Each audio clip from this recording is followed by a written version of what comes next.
Good morning. Thank you very much for inviting me back. We had this string of classes in which I think the first one in the series was on medical assistance in dying, and then I was supposed to talk about DNRs and when one can stop treating, and then Marjorie asked me for this month if I could talk about dealing with bereavement and grief. Come on. But especially, with Pesach coming, just celebrated Purim, Passover is around the corner. I don't want to be thinking about grief. And I started preparing something completely different about Purim versus Passover, and I actually had it all thought out, and then realized on Shabbat actually that the idea that I was working with actually fit in with how one deals with grief and pain. So what you will hopefully come away with is both a what I think is a nice thought that can be shared at your Seder, and also talks about how we deal with pain, emotional pain in Judaism. So you get two for the price of one. Specifically, the line in the Haggadah that I want to talk about is one that is very important from a Jewish law perspective, and affects the way people, and particularly Sfardim, conduct their Seder. The line in the Hebrew comes from a Mishnah, an early Talmudic text. I think I actually brought it on your sheet, but not at the beginning. I brought it later on in the sheet, in which we say, source number 18. The Hebrew is B'chol dor v'dor chayav adam lirot et atzmo ki'ilu hu yatsa miMitzrayim. In every generation, one must see himself as though he had left Egypt. Right? The line there in number 18. In every generation, one must see himself as though he had left Egypt. And they quote the biblical verse, to tell your child, on that day, God acted for me when I left Egypt, as though we had departed from Egypt. That's the standard version of this. However, Sfardim follow an alternate version, which says not Chayav Adam Lirot et Atzmo, one has to see oneself as though he left Egypt, but rather Laharot et Atzmo. My Hebrew speakers, right? One must show as though one had left Egypt. Anyone know what I'm talking about in terms of the Sfardi Seder? Does this sound at all familiar? Any Sfardim? No. Oh, okay. Well, I guess I can tell you whatever I want. No, the difference is that whereas your good rank-and-file Ashkenazi Jew has a Seder in which we read through the Haggadah and we tell the story and we sing the songs and we discuss what happened, Sfardim of various communities have different ways to act it out. So, for example, there are those who will take stallion at the Seder and hit the person next to them on the shoulder, hopefully not hard, to act out the whipping that's going on for slaves in Egypt. They will take a bowl of water, put it down on the floor at one point, and have everybody walk over it as though they're crossing through the sea.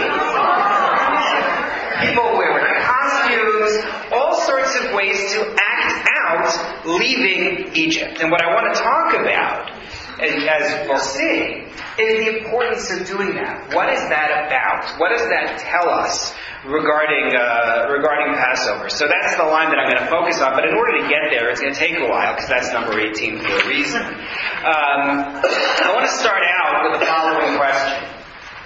What are the differences between Purim and Passover? What are the differences between Purim, which we just celebrated, and Passover, which is coming up next? So we immediately zero in on the culinary. Not quite Sufganiyot, though. You jump to Hanukkah. Oh, sorry.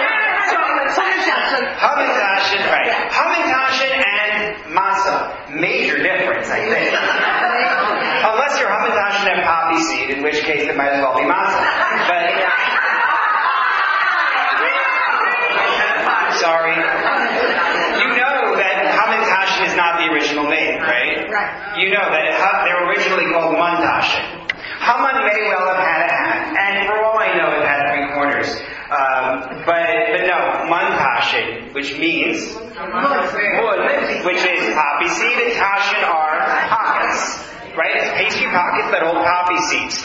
The man tashin. But in any case, it's true. Each one has their hallmark foods. Judith? I think possibly there is no interference or assistance from God in Purim.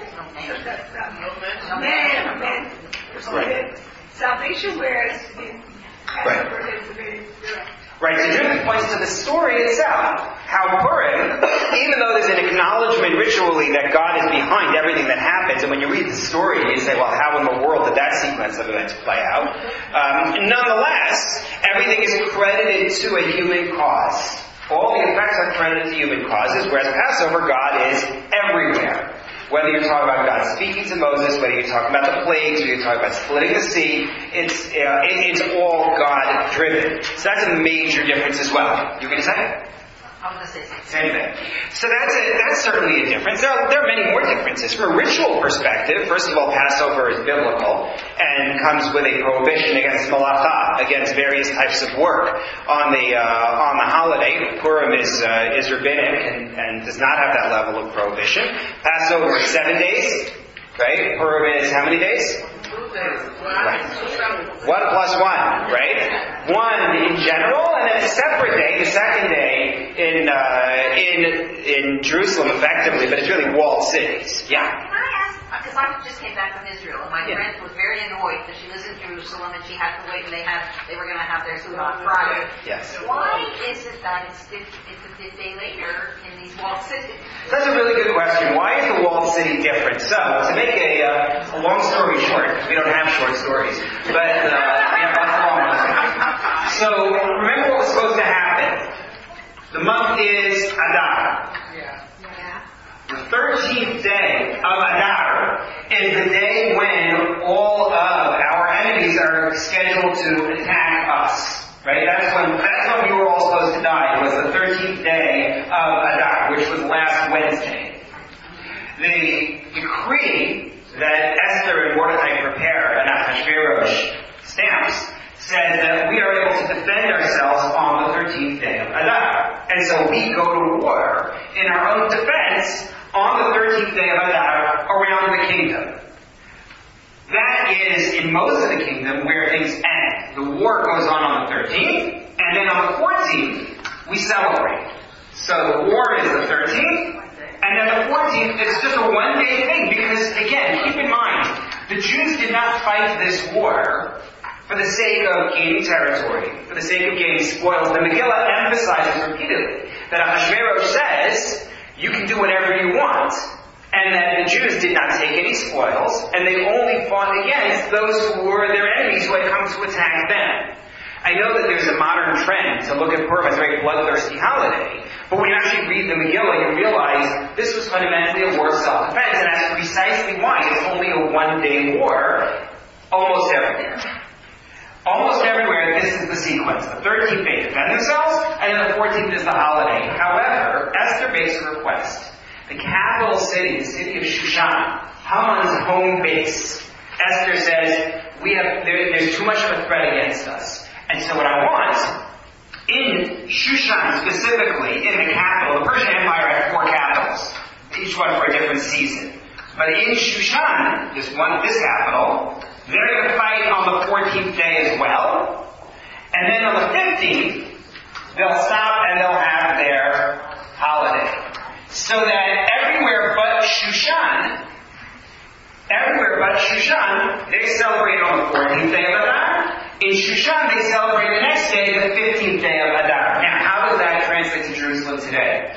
Well, in order to commemorate this, in order to commemorate what happened, the sages of the time said, everybody in general is going to celebrate Purim on the 14th day of Adar. That's when the original celebration was for almost everybody.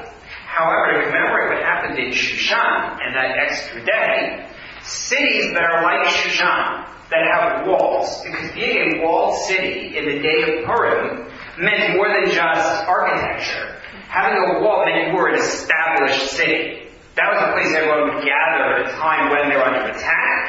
That meant your borders were established. It wasn't simply sort of an urban sprawl type of thing, houses here and fields here, but it had a defined structure. It meant you were a city of significance, so all cities of significance like that, walled cities, are going to celebrate on the 15th.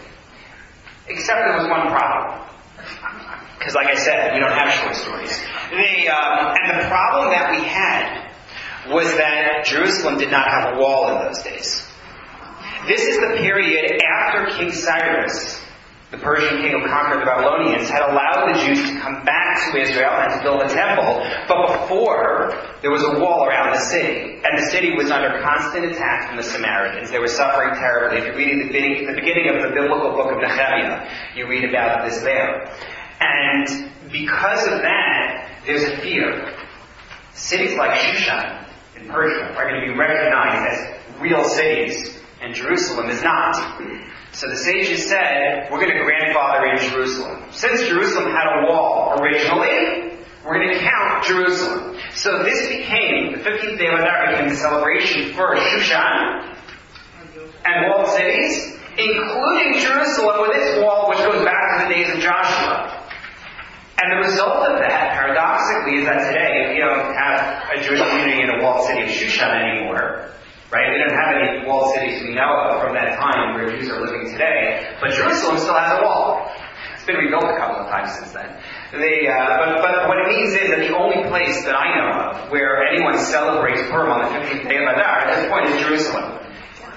Even though Jerusalem only got grandfathered in, so that it shouldn't be of a lower status than Shushan. So I don't know if that made a lot of sense to people. Hopefully it did. It answered the question.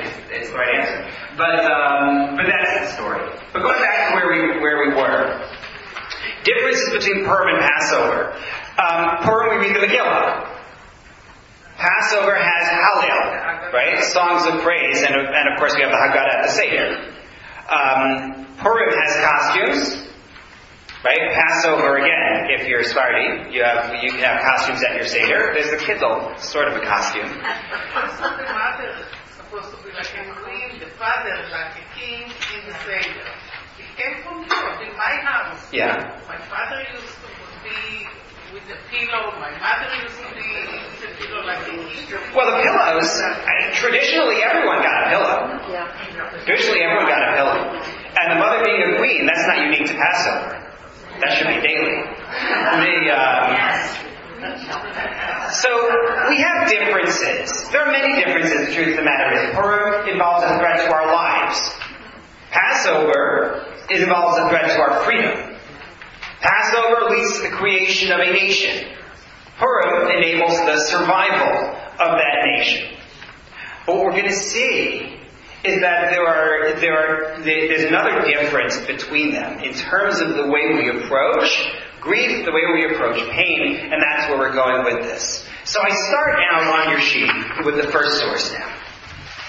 A passage from the Talmud speaks about 2 months on the Jewish calendar, the month of Av and the month of Adar. So we already know that Adar is the month that Purim takes place. What is it that Av is most known for? Tisha B'Av, right? The destruction of the first and second temple occur in the month of Av. And so the Talmud here, the first source says, just as when Av enters, when the month of Av begins, we reduce our joy, so when Adar enters, we increase joy. The Hebrew, Mishnechnas Adar, Marbim B'Simcha. We increase our joy.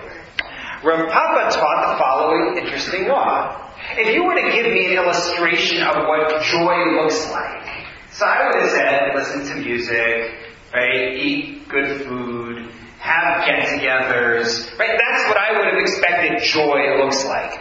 That's not the example the Talmud brings. Take a look. Rav Papa said, therefore, since this is a time of joy, a Jew who has litigation with a non-Jew should avoid him in Av, when one's mazel is weak. That's a bad time. And make himself available in Adar, when his mazal is strong. That's your illustration of joy? If you gotta go to court in Adar because it's a happy time?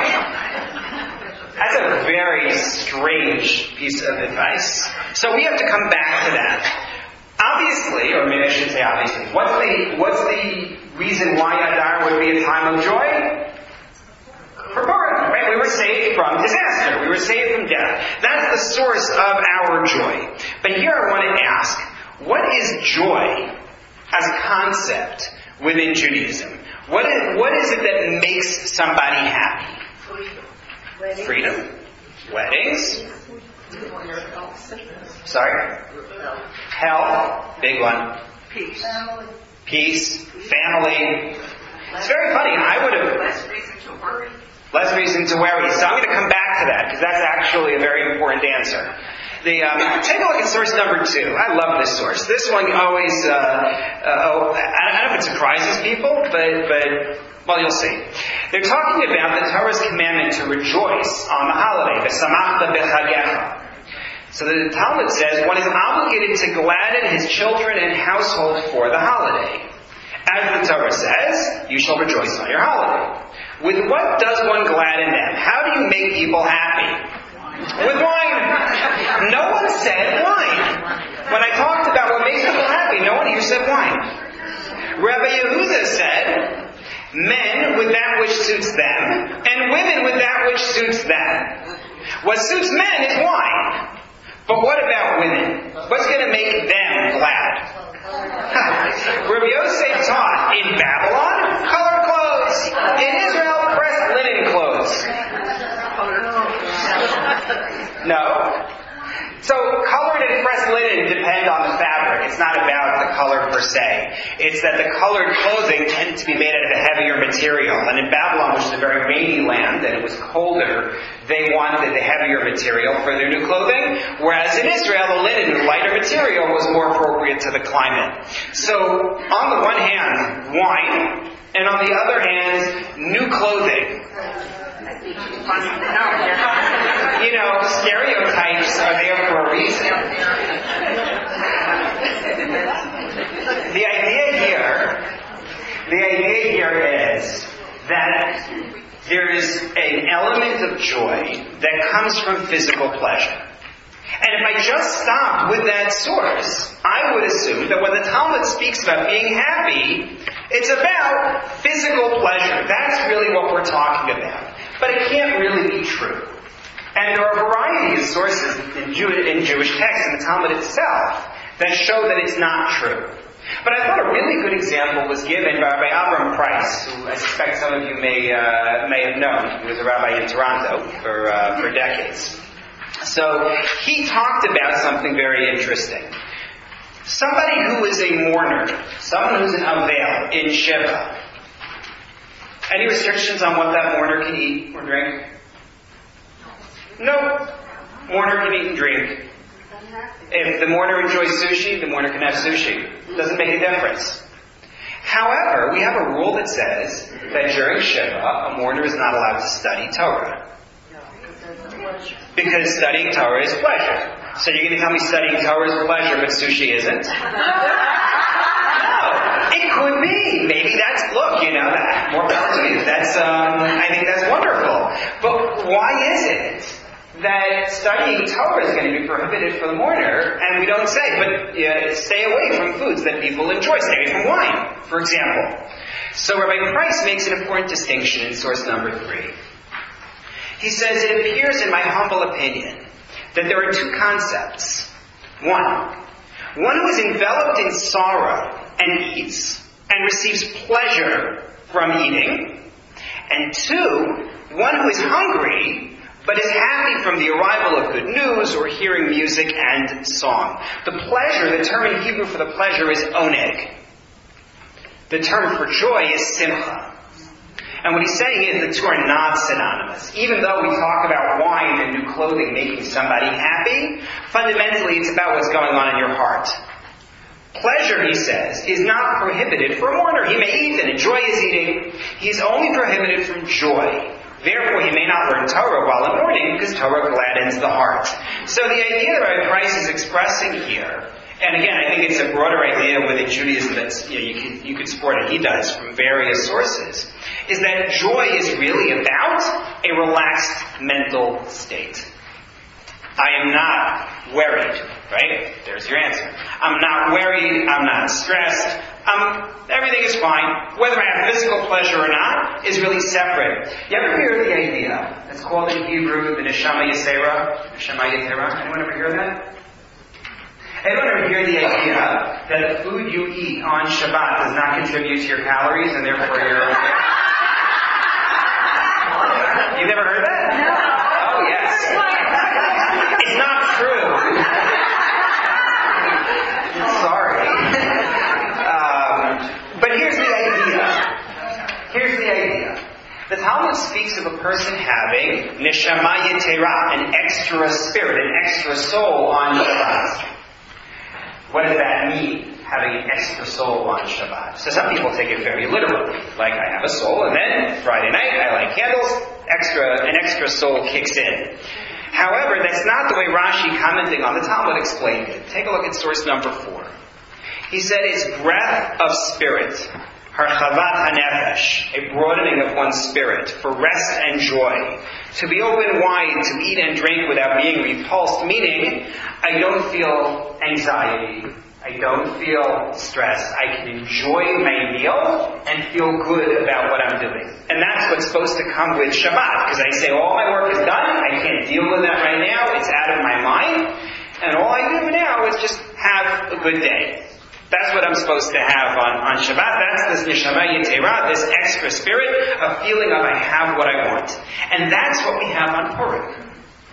We were under threat, and we survived. Like the Megillah says, v'nahafochu, everything was reversed. And so we have feasts, and so we celebrate. It's a feeling of nothing is going to harm me now. I don't have to worry. And to me, that goes back to source number 1 and Rav Papa's example of what it means to be happy in Hadar. It's not about wine, and it's not about food, and it's not about new clothing. It's simply not feeling anxiety. You have litigation with somebody, don't do it in Av. That's a time of anxiety. That's a time when we're under threat. You can do it in Hadar and feel like everything is going to be okay. That's the month when God wants us to feel it's all going to work out for you. But there's reality. And the reality is that the story of Purim doesn't have a truly happy ending. Anyone here ever notice the last chapter of the Megillah? Sorry? Always bothered you. Yeah. The last chapter of the Megillah is tiny. It's 3 verses. And, there is no opportunity to go out for Haman anymore. So the kids are really antsy. Right? Everyone's looking to get out the door at that stage. And it's too bad because people miss what happens. Take a look at source number 5. And King Ahash, it's a 3-verse chapter. I only brought you the first 2 verses because those are the ones that are relevant here. And King Ahasuerus levied a tax upon the land and the islands of the sea. When I read the Megillah, because I read it in the synagogue, you pause for Haman, to let people make noise for Haman. So every year, at least one time that I read it, I try to pause on that word just to see if anyone's going to grab the word tax. Vayaseh HaMelech Ahasuerus mas, and I pause to see, but no one ever grabs the word.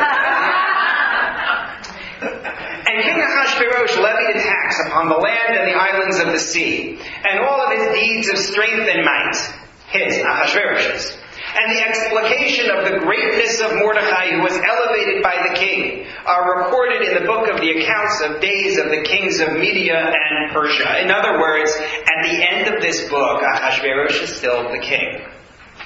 He's still in charge. The same one who signed off on Haman's desire to kill the Jews and said, you don't even need to pay for it, I'll pay for it myself. He's still in charge. Where's Esther at the end of the Megillah?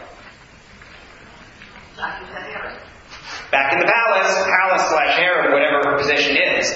But she's back in the palace, cut off from her people, and stuck with this guy as her quasi-husband. The Jews are still living under the Persians in the Persian Empire. The temple, the construction of the temple that Cyrus has permitted, is actually on hold at this point in our history because the Samaritans had gotten the Persians to halt the construction, and Ahasuerus did not allow us to continue to rebuild it. For all the relief of the story of Purim, we're still not out of the woods. Take a look, please, at source number 6. Talmud asks a question. It wants to know. We sing Hallel in the Haggadah. We sing Hallel in the service each day of Passover. Why don't we sing Hallel in the service on Purim? Hallel is chapters of Psalms that praise God for what He has done for us. So, one answer given here in the Talmud in source number 6, the sage Rava said, he says it's fine to sing Hallel for Passover, because then we can say, sing, O servants of God, Hallelu Avdei Hashem, one of the lines from the beginning of Hallel. So we became servants of God, not of Pharaoh. But at Purim, sing servants of God and not of Ahasuerus. We're still servants of Ahasuerus. It wasn't over yet. That's the big difference. That's what makes Purim different. Let's go back to our question then of how a Jew deals with grief and how a Jew deals with pain. The Purim model is frankly what we're used to seeing in the course of our lives. Not a rescue from all problems, but relief from immediate threats. We know that in the course of our lives and the issues we have to deal with, whether you're talking about health, whether you're talking about money, whether you're talking about anything that comes up in life, there could be something else right around the corner. And what we satisfy ourselves with is relief from the immediate threat. We count the blessings that we have. That's the Purim model. It's a coping model, fundamentally.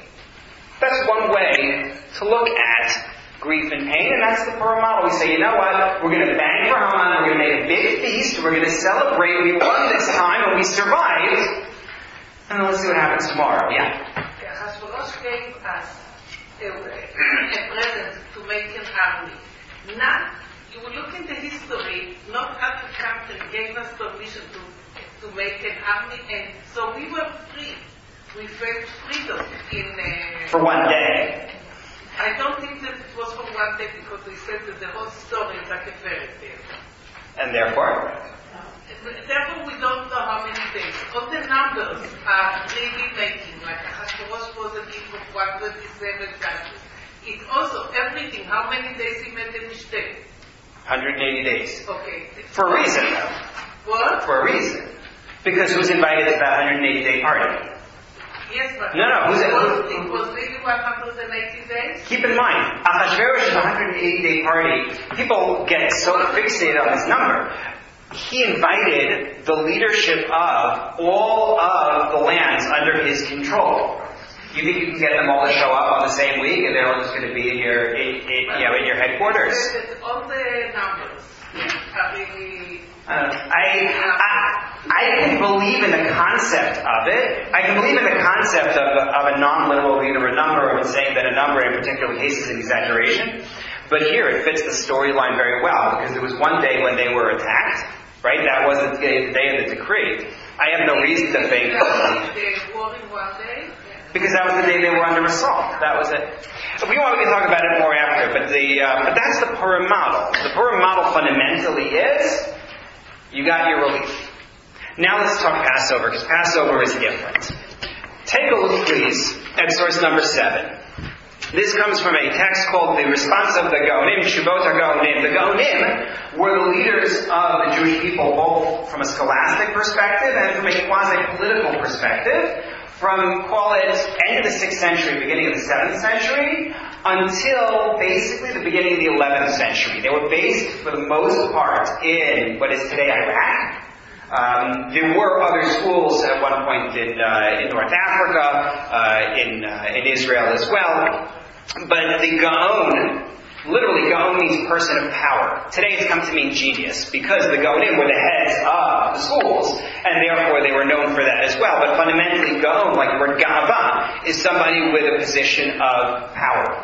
So the Gaon in this case was asked about a prayer called Tachanun. What's Tachanun? Pleading, literally. So it's a daily prayer. It's not said on Shabbat. It's not said on holidays. It's routinely said during the week, mornings and afternoons, after the Amidah. And what happens in Tachanun is one actually sits down and puts one arm up in front of one's face like one is expressing embarrassment, or if you're really tired, it can be like, I'm exhausted. And says to God, I apologize. Essentially, it's a series of verses, but I apologize for what I have done wrong. I regret the mistakes that I have made. God, please forgive me. That's more or less what the prayer of Tachanun is. There's a part that's done like this, then there's a part that's done just sitting, and then there's a part that's done standing up, which reflects when Moses asked for forgiveness for the Jews after the golden calf, he describes himself in those three positions as he pleads with God for the survival of the Jews. The point, though, is that Tachanun, this prayer, is skipped in the month of Nisan, which is the month when Passover takes place. And that's what you see explained here in source number 7. Falling on one's face is always a time of pain. It's painful to do that, to apologize like that and to express that kind of regret. As in, he quotes a few different biblical verses that speak of people falling on their faces. And how those were times of pain. And then he continues to say, and so falling on one's face is always a time of pain, and the days of Nisan and Tishrei are times of joy. What's in Tishrei? Right, Rosh Hashanah, Yom Kippur, Sukkot. These are days of joy. Yes, Yom Kippur is a day of joy. It's not the discussion right now. But it is. Yom Kippur is a happy day. We have to get around to that one. But because Tishrei is a time of joy, starting with Yom Kippur till the end of the month, we don't say Tachanun. And because Nisan has Passover in it, as well as one other celebration which is beyond the scope of what we're going to discuss now, and that is the dedication of the Mishkan. When the Jews traveled in the wilderness, they had this traveling temple with them that was dedicated in the month of Nisan. Because of that, we don't say Tachanun in the month of Nisan. That's really interesting. It's a time of joy, and therefore you don't say Tachanun. What I'm confused about, I'm going to erase the Shushan Purim explanation now. What I'm confused about is this. I have 2 months that I'm looking at. Adar and Nisan. I say Tachanun in Adar. I did it this morning. In Nisan, I will not say Tachanun.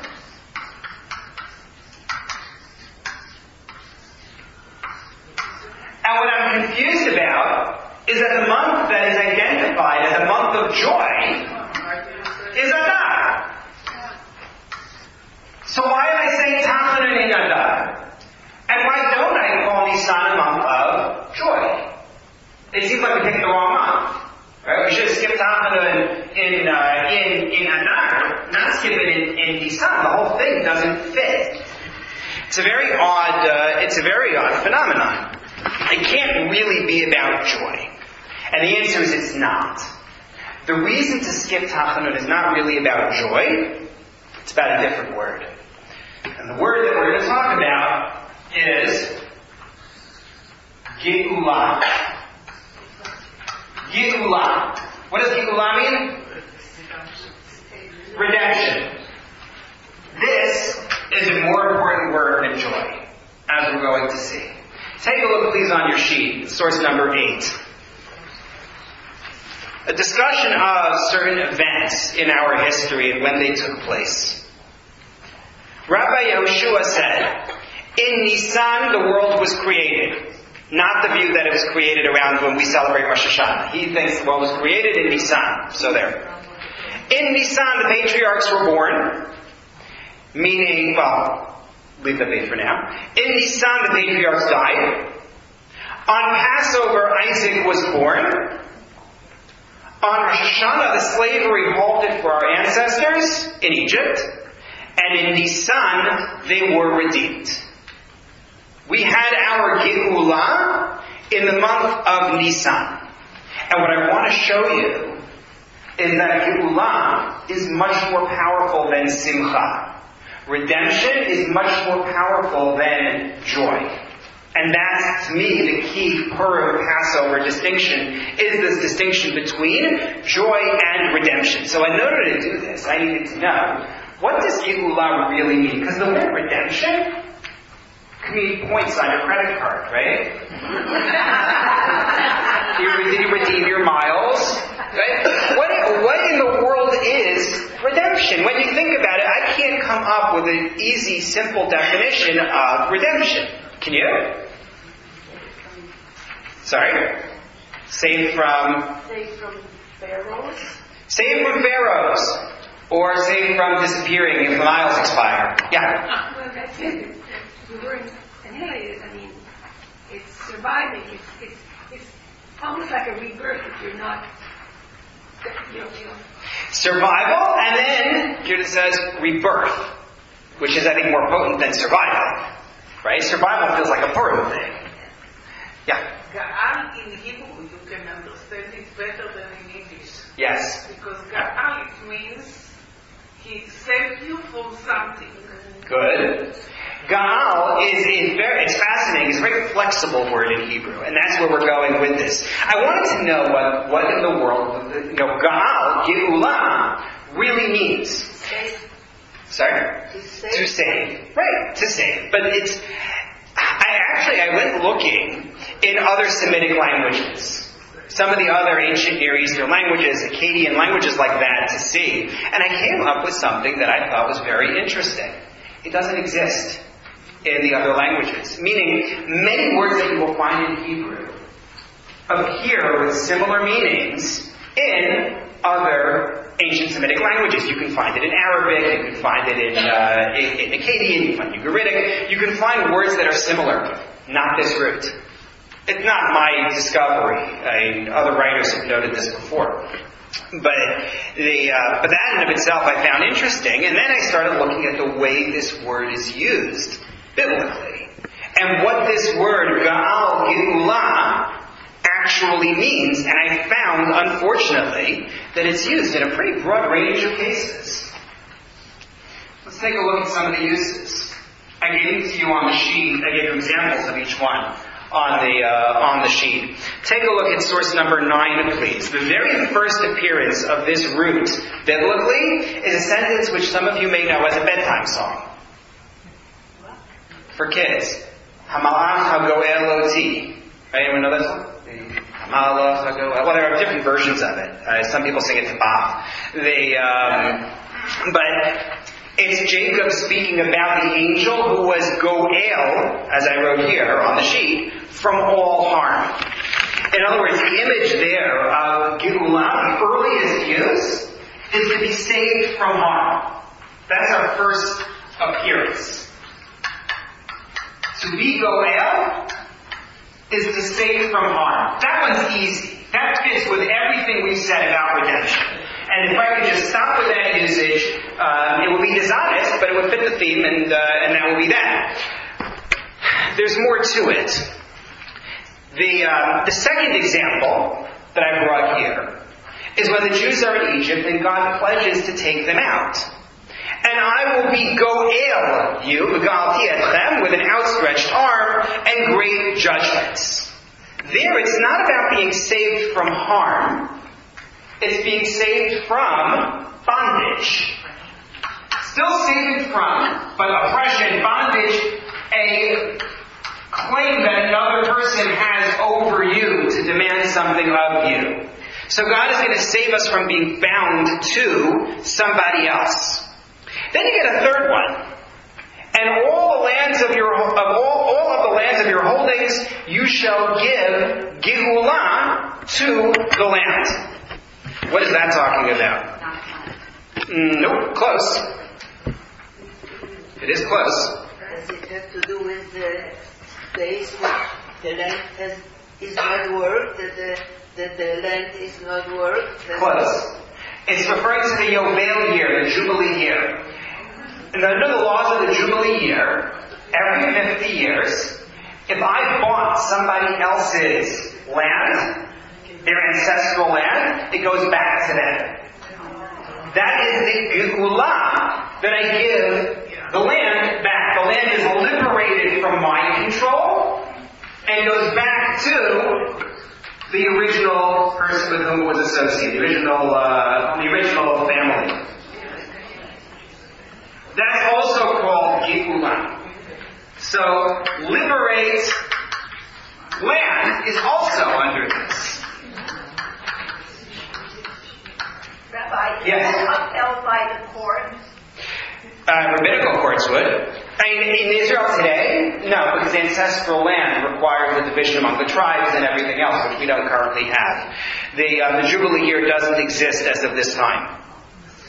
I'm going to give you another example. And if one shall be Goel his tithe. One of the rules, which I'm going to be brief and explain because I don't want to get too far afield here into details, but one of the tithes that one separates in Israel is called Maser Sheni. I separate 10% of my produce in certain years, and I bring it to Jerusalem to eat there. But that can be really difficult. Because what if I'm a farmer and I have a ton of produce? I have to, and I live 2 hours, 3 hours away from Jerusalem. I have to lug 10% of my produce to Jerusalem. So there's another procedure. I can redeem it for cash. And take the cash to Jerusalem and use it to buy food there. It's a lot more portable. But that's a basic rule of a tithe, and redeeming the tithe, as I wrote here on the sheets in the 4th line of number 9, and if one shall be Goel his tithe. So that's like Miles' example then, right? You redeem produce for cash. And that has the same word in Hebrew, Geulah. Geulah now means the angel saving from harm, God saving us from bondage, liberating land, and redeeming produce. But no, we are not done. Because Geulah also refers to something called a Goel Hadam. It's a much darker concept. What's a Goel Hadam? Literally redeemer of the blood. Sort of. Goel Hadam is essentially a guardian, but for a very dark purpose. In the event that somebody is murdered, the Goel Hadam, who is a relative, nearest kin basically, is charged with carrying out justice, where the courts don't have the murderer. The Goel Hadam is able to execute the murderer himself.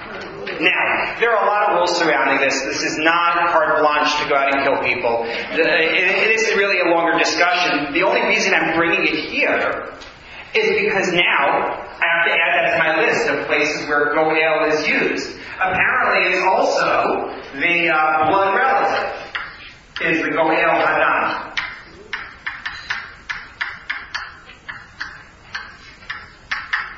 I need a common denominator for all of these uses of the word Goel. What in the world is Geulah? Oh, and there's one word that I have on your sheet. The speaker in that line, the last line in number 9, is a man by the name of Boaz. He's talking to Ruth. Remember that Ruth is a widow. She is impoverished, as is Naomi, her former mother-in-law. However, Boaz is a relative. And Boaz describes himself as a Goel for her. And indeed, he marries her in order to take her in and make her part of his family and give her protection. He is also blood relative. He's a Goel who is going to be her guardian. I'm going to put guardian in here even though it's more complicated because it comes with being a relative in this case. But the point now is, all of these fit with the word Goel. What is a Goel? So far, I would say, a protector of some kind is what I would have said. But then it gets marginally more complicated. And that's when you look historically a little bit further in time, further ahead in time. And once we've done this, then we'll be able to understand everything a lot better, I hope. There's a strange use of Goel that shows up toward the end of Tanakh. The book of Daniel, chapter 1. Daniel and his friends are taken as trophies by the Babylonians. Babylonian King Nebuchadnezzar destroys the temple, exiles the Jews, and takes trophies, young Jewish men, and has them stand on display in his court. He wants them fed table scraps from his own meals. Daniel refuses to eat. even knowing that he could lose his life for his refusal. He explains his refusal. Take a look at source number 10. And Daniel put into his heart not to be Gaal, Lidolti Yit Gaal, with the Pati Baga of the king. Pati Baga are the scraps off the king's table. He says, that would be Goel to me. What in the world is he talking about? I don't know. That would guard me? That would redeem me? It would protect me? In what way? What is it that he is saying here? It sounds like he's saying, I don't want to be contaminated by it.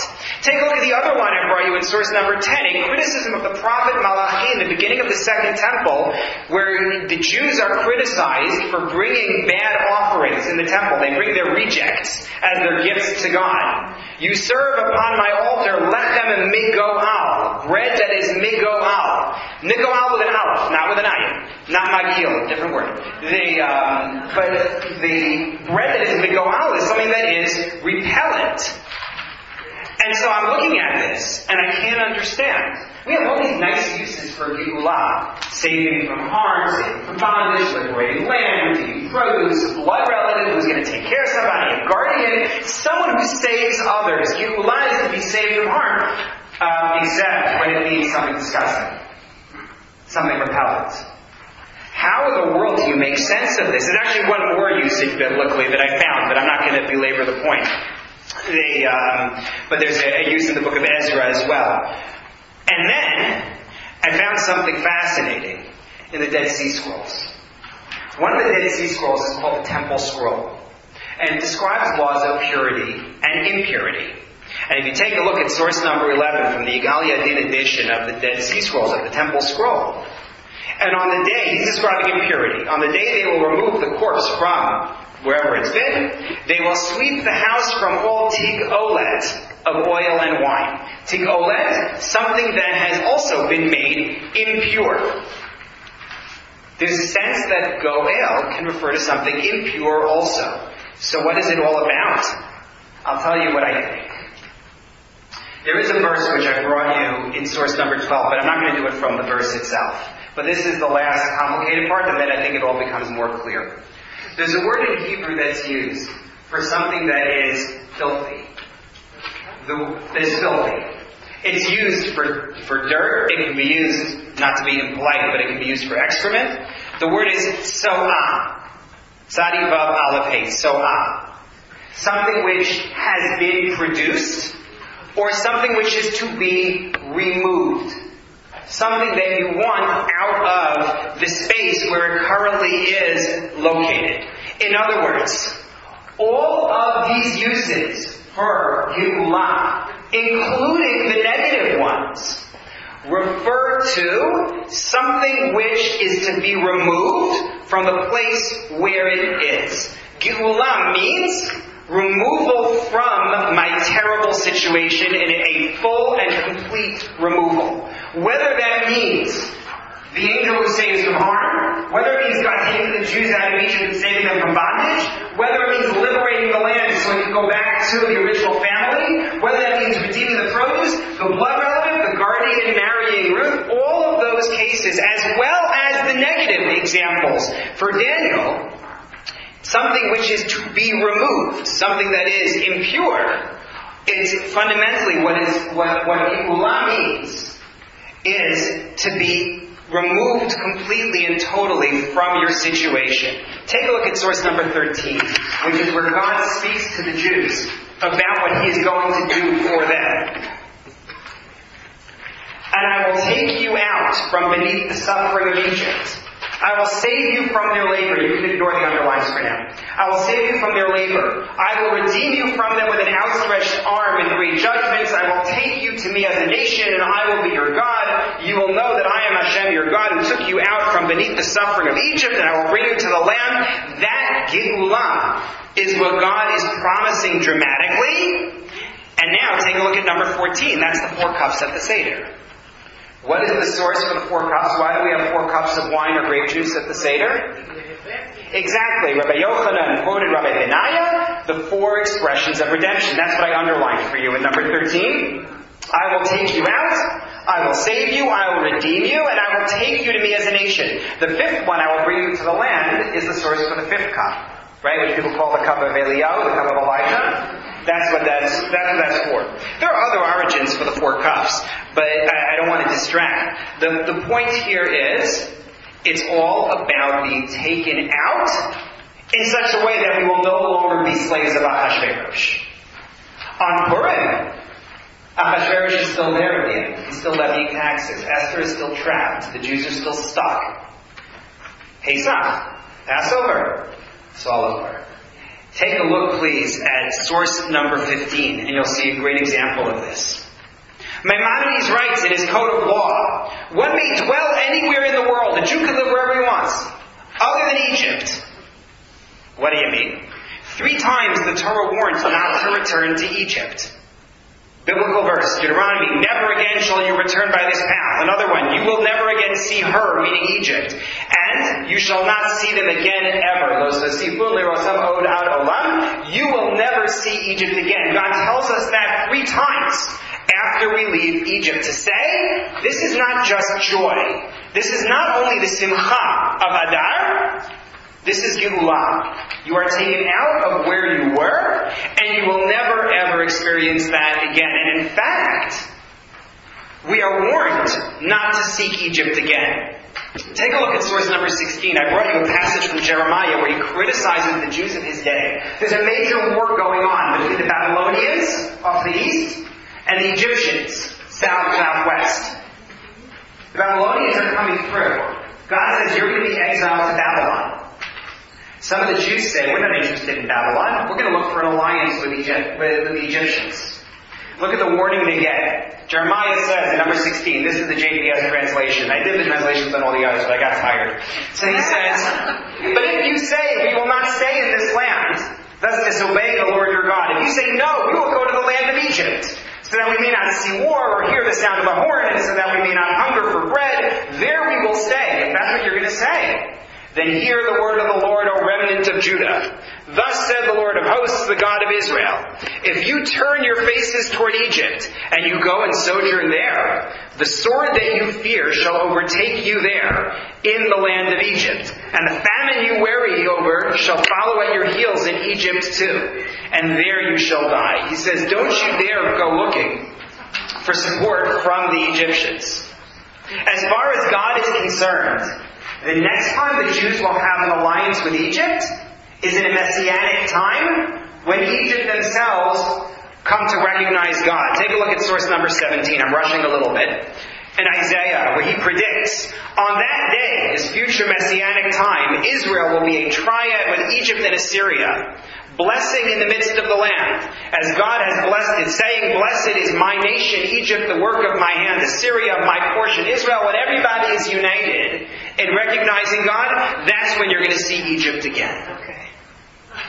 But until then, you're not going to have anything to fear from them. You're fully redeemed. I recognize this raises certain questions about the role of Egypt in our history, but that's beyond the scope of what we're going to talk about right now.